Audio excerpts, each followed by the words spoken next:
না সংগ্রাম এই সারা বাংলাদেশে কোনো দল আছে? এই ছাত্র দলের কোনো দল আছে? জুলাই গণঅভ্যুত্থানের কোনো দল আছে? তাহলে একসাথে একসাথে এনসিপি এনসিপি, আমার দল তোমার দল, আমার দল তোমার দল, ছাত্র ভাইদের দলকে ইনকিলাব ইনকিলাব ইনকিলাব ইনকিলাব।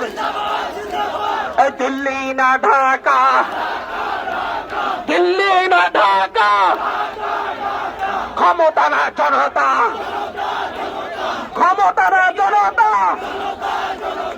আপোষ না সংগ্রাম, দালালি না। বাংলাদেশে কোনো পার্টি আছে?